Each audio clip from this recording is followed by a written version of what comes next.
కంసమామా police వాళ్ళకి ఏమని చెప్తా?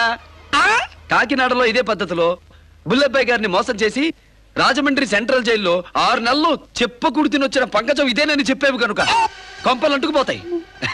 ఏం లేదులే, రాజమండ్రి జైల్లో ఇచ్చిన కాగితం నా దగ్గర ఉందిలే, అందుకని నీ మేలు కోరి చెప్తున్నా. ఇదిగో చదువుకో.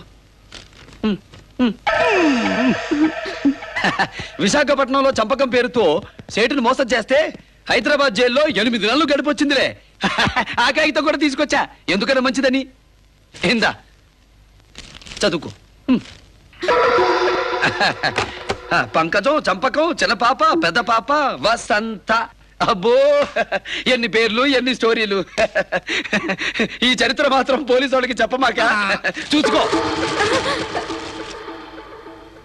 ఏంటిది కప్ప